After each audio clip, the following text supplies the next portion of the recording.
ey peyğəmbərlərin, ey nəbilərin və rəsulların Rəbbi olan Allah.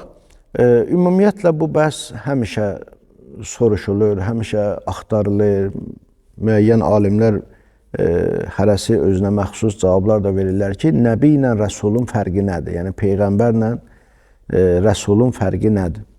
Ki, ərəb dilində nəbi deyərlər və rəsul deyərlər. Allahın rəsuli, Allahın nəbisi.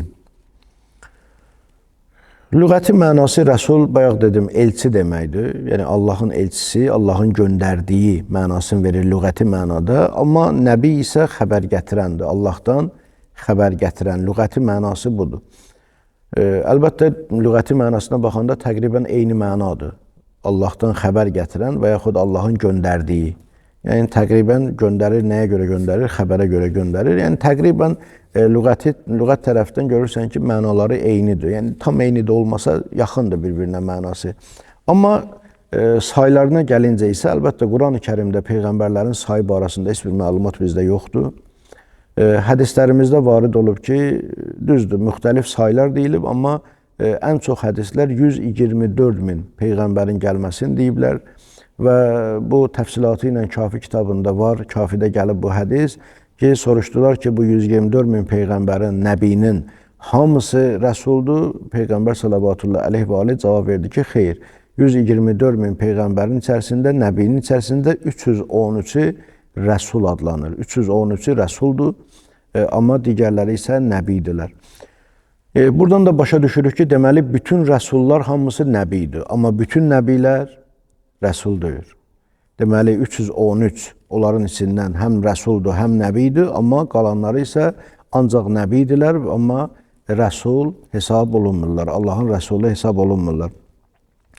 Əlbəttə, bunların arasında fərq nədədir? Bunları müxtəlif cəhətdən, məsələn, vəhiy gəlişi baxımından asandır təyin eləmək. Vəhiy gəlişi baxımından asandır o mənada ki, yəni hədislərimizdə aşkar bəyan olunub ki, nəbiyə vəhiy gələndə nəbi mələyi görməyi şərt deyil, o vəhiyi eşidə də bilər, mələyin səsini eşidə də bilər, yuxuda ona vəhiy də gələ bilər. Amma rəsul isə Allahın mələyini görür və ondan birbaşa vəhiy alır, birbaşa ondan təmasda olur.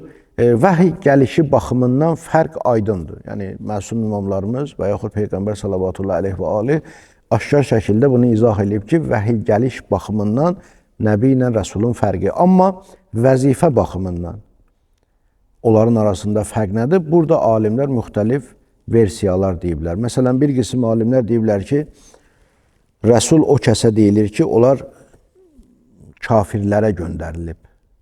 Yəni, müşriklərə göndərilib, təkzib edənlərə göndərilib, inatkarlara göndərilir. Onlara rəsuldur. Yəni, onların işi ona görə daha ağırdır.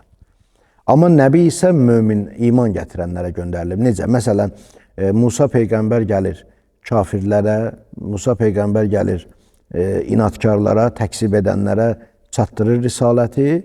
Ondan sonra Musa Peyğəmbərdən sonra gələn Peyğəmbərlər artıq Musa Peyğəmbərə iman gətirənləri həmən qoruyub saxlayır. Bu mənada. Deməli, rəsullar gəlirlər müşriklərə, amma Peyğəmbərlər gəlirlər isə o rəsula iman gətirənləri imanında saxlasınlar, onların zəlalətə getməsinə mane olsunlar, onlar azğınlığa getməsinlər, onlar yolunu azmasınlar və s. və s. və s. Yəni, bəzi, mən demirəm bu doğru meyardır, amma bəzi alimlər bu cür bölüblər. Deyiblər ki, nəbinin vəzifəsi budur, rəsulun vəzifəsi budur. Bəzi alimlər isə bu cür deyiblər. Deyiblər ki, rəsul olardı ki, Allah onlara şəriət verib.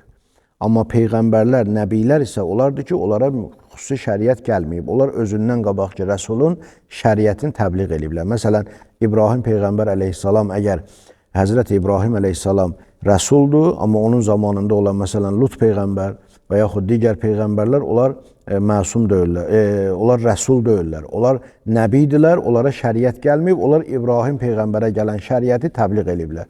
Və yaxud İsa aleyhissalamın zamanında Yəhya aleyhissalam da yaşayırdı. Yəhya aleyhissalama şəriət gəlmir, amma İsa aleyhissalama şəriət gəlir, Yəhya aleyhissalam da onun şəriəti ilə yaşayır. Və yaxud Musa aleyhissalamın zamanında Şüeyb aleyhissalam da var, qardaşı Harun aleyhissalam da var. Şəriət Musa aleyhissalama gəlir, Harun və Şüeyb aleyhissalam da onun şəriətini təbliğ edirlər. Yəni, başqa sözlə qısaca desək, rəsul o kəsdir ki, Allah onlara şəriət verib, Amma peyğəmbər nəbi o kəsdir ki, Allah onlara şəriət verməyib, onlara özündən qabaqki peyğəmbərin, yəni rəsulun şəriətin təbliğ eləməyi onlara vəzifə bilib, onlara tapşırıb.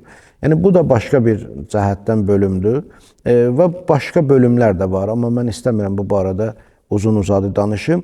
Amma bizə vacib olan nədir? Bizə vacib olan odur ki, biz bütün peyğəmbərlərə iman gətirmişik. Adəm əleyhissalamdan tutmuş, Xatəmül Ənbiya Muhammed sallallahu aleyhi və alihi və səlləmə qədər bütün peyğəmbərlərə biz iman gətirmişik. Sayları 124 min də olsa, birdən ondan artıq da olsa, birdən ondan əski də olsa, o say biz üçün önəmlidir. Biz üçün önəmli olan odur ki, Adəm əleyhissalamdan tutmuş Xatəmül Ənbiya sallallahu aleyhi və alihi və səlləmə qədər bütün peyğəmbərlərə biz iman gətirmişik. Və sonuncu peyğəmbər də bizim əziz peyğəmbərimiz Muhammed İbn Abdullah sallallahu aleyhi və alihi və səlləmdir və ondan sonra nə nəbi gələr, nə də rəsul gələr. Nə nəbi gələr, nə də rəsul gələr. Bunu xüsusilə vurğulayıram ki, çünki bəziləri indi son zamanlarda peyda olublar, deyirlər ki, biz rəsuluyuz, amma bu qətiyyən rədd olunur. Niyə görə rədd olunur? Çünki Allah Quran-ı Kərimdə deyir ki, Peyğəmbər salavatullah xatəmun nəbiyyindir. Xatəmun nəbiyyin, yəni peyğəmbərlərin sonuncusudur. Xatəm sonuncudur. Düzdür, indi bunu xatəm də oxunur, xatim də oxunur. Xatim desin, yəni sonuncu. Xatəm desin, üzüyə deyərlər. Xatəm, daha doğrusu üzüyün qaşına deyilir.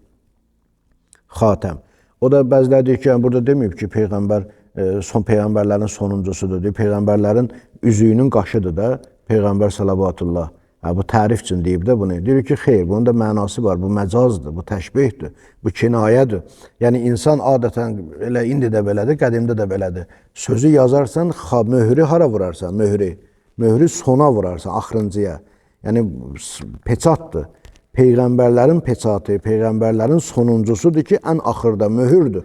Bu möhür vurulandan sonra, daha möhürdən sonra nə yazılsa, o etibarlı sayılmaz. Ona görə bu günləri rəsul iddia eləyənlər, onlar peyğəmbərlik möhründən sonra yazılan saxtakarlardır. Ona görə onlar heç vaxtı həmən sıraya daxil olmaz. Bu bir. İkincisi də Allah deyəndə ki, bayaqları dedim, bütün rəsullar nəbidir.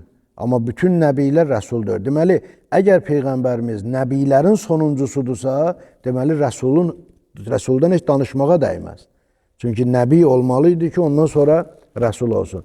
Elə Allah Quran-ı Kərimdə deyəndə ki, Peyğəmbər salavatullah nəbilərin sonuncusudur, deməli, avtomatik olaraq o həm də rəsulların da sonuncusudur. Amma desəydi ki, rəsulların sonuncusudur, onda birində deyərdi ki, mən rəsul deyirəm, mən nəbiyəm. Çünki rəsul nəbidən daha xüsusidir də, ümumi deyir. Başqa sözlə buna bir də misal deyim. Məsələn, bir var ki, bir nəfər gəlib deyir ki, məsciddə alim yoxdur. Məsciddə alim yoxdur, amma ola bilər insan olsun, düzdür?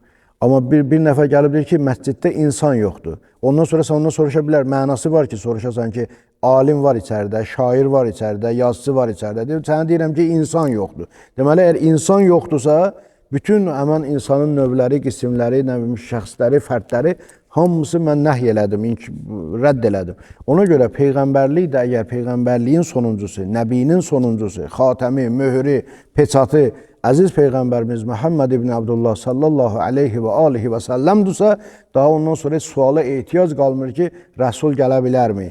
Deməli, sözsüz ki, rəsula da orada yer yoxdur. Bu məsələlər, məlumatlar bizim əqidəmiz üçün, inancımız üçün mühümdür, eşidilməli mövzulardır və